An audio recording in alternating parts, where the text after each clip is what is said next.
Pour aujourd'hui, une nouvelle vidéo d'algèbre linéaire, la vidéo numéro 10 d'espace vectoriel. Comment rechercher une base pour un sous-espace vectoriel, des exemples de recherche. Alors, nous avons 6 ensembles, 6 sous-espaces vectoriels. Nous allons chercher une base pour chacun d'eux et déterminer leur dimension. F1, c'est l'ensemble des triplés x, y, z qui vérifie x moins y moins 2z égale 0. F2, l'ensemble des x, y, z, t de R4 qui vérifie x plus y moins 2z moins 3t égale 0 et x moins y plus z moins 2t égale à 0. F3, c'est l'ensemble des x, y, z de R3 tels que 3x égale 2y égale 5z. F4, l'ensemble des x, y, z de R3 qui vérifie x moins y moins 2z au carré plus x moins 2y plus z au carré égale à 0. F5, c'est l'ensemble des polynômes de R2 de x qui vérifie P de 1 égale à 0. Et F6, c'est l'ensemble des polynômes P de R3 de x qui vérifie P de 2 égale P' de 1. Alors, donc, nous n'allons pas montrer que ce sont des sous-espaces vectoriels. Bon, là n'est pas le problème, mais c'est de chercher donc des familles génératrices pour chacun d'eux, en fait des bases pour chacun de ces sous-espaces vectoriels. Alors pour F1, dire que x, y, z appartient à F1, c'est dire que x moins y moins 2z égale à 0, c'est-à-dire x égale y plus 2z. Donc dans le triplet x, y, z, on remplace x par y plus 2z, ce qui donne x, y, z égale y plus 2z, y, z, c'est-à-dire y facteur de 1, 1, 0, plus z facteur de 2, 0, 1. F1 est l'espace vectoriel engendré par U et V. U, c'est donc le vecteur 1, 1, 0 et V, le vecteur 2, 0, 1. En fait, F1, c'est vecte de UV et sa dimension, c'est 2, car les vecteurs U et V forment une famille libre, ils ne sont pas proportionnels. F2, l'ensemble des x, y, z, t de F2 appartient à F2, ça veut dire que x plus y moins 2z moins 3t égale à 0, et en même temps, x moins y plus z moins 2t égale à 0. Donc, la deuxième ligne, je la remplace par première moins deuxième. Donc, la première n'a pas changé. X plus y moins 2z moins 3t égale à 0. Et puis, 2y moins 3z moins t égale à 0. Ce qui donne, dans la deuxième, t égale 2y moins 3z. T, dans la première, je le remplace par 2y moins 3z. Ce qui donne x plus y moins 2z moins 3 facteur de 2y moins 3z égale à 0. C'est-à-dire x moins 5y plus 7z égale à 0, et bien sûr t égale 2y moins 3z. Ce qui donne au final x égale 5y moins 7z et t égale 2y moins 3z.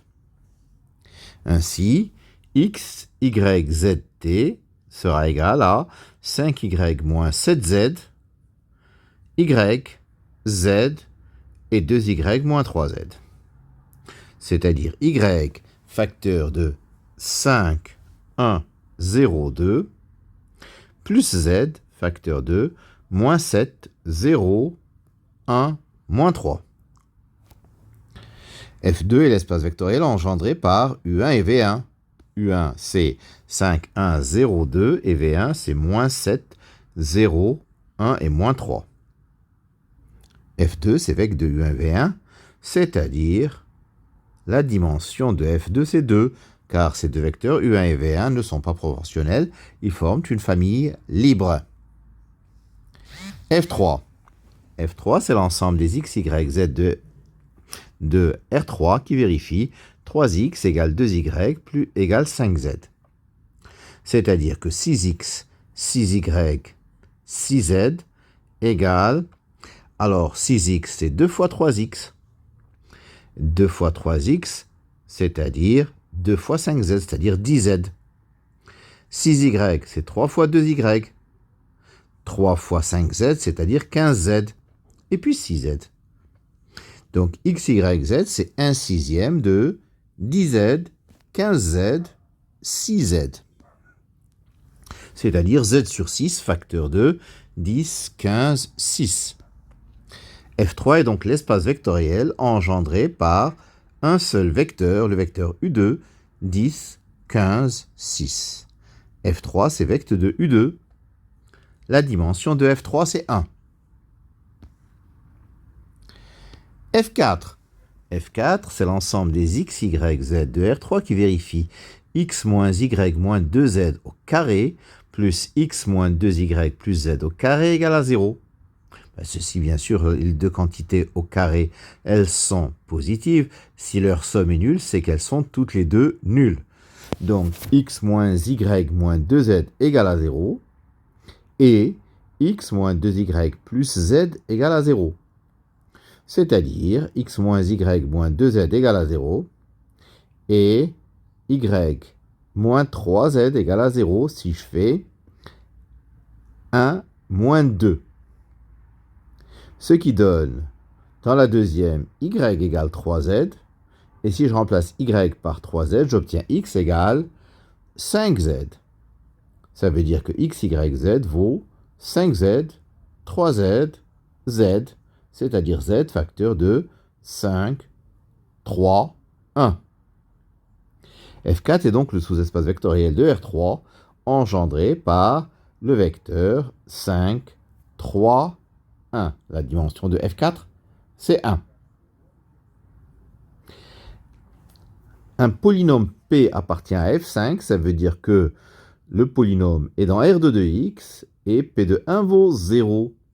Si P est dans R de 2x, c'est qu'il s'écrit A plus BX plus CX carré. Je rappelle que 1xx carré est la base canonique de R de 2x. P de 1 vaut 0, ça veut dire que A plus B plus C, si je remplace x par 1, ça fait 0. Mais si A plus B plus C vaut 0, je peux exprimer C en fonction de A et B. C, c'est moins A moins B. Donc si je reviens au polynôme P, je l'écris A plus BX moins AX carré moins BX carré.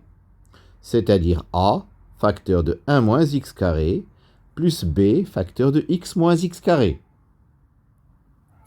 F5 est le sous-espace vectoriel de R de 2x engendré par les deux polynômes 1 moins x carré et x moins x carré.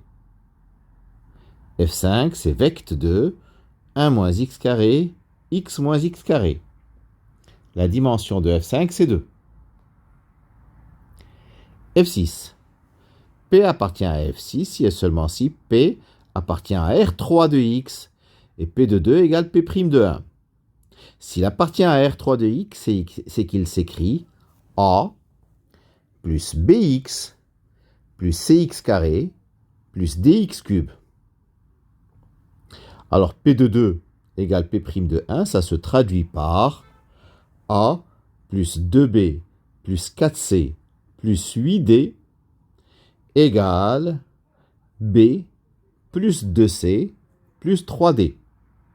Ça, c'est P de 2 égale P' de 1. Ça se traduit de cette manière. Ce qui donne A plus B plus 2C plus 5D égale à 0 si je ramène tout à gauche. Donc je peux exprimer A en fonction de B, C et D de la manière suivante. A égale à moins B, moins 2C, moins 5D. Donc le polynôme Pi s'écrit moins B, moins 2C, moins 5D, plus BX, plus CX carré, plus DX cube. C'est-à-dire B facteur de moins 1 plus X, plus C facteur de moins 2 plus X carré, plus D facteur de moins 5 plus X cube. Donc F6, c'est le sous-espace vectoriel de R3 de x engendré par ces trois polynômes, moins 1 plus x, moins 2 plus x carré, moins 5 plus x cube. F6 égale vect de moins 1 plus x, moins 2 plus x carré, moins 5 plus x cube. Sa dimension, c'est 3. Alors, voici quelques spécimens de recherche de base pour des espaces vectoriels, des sous-espaces vectoriels, d'espaces vectoriels usuels. Merci de votre attention pour cette vidéo, cette 10e vidéo sur les espaces vectoriels.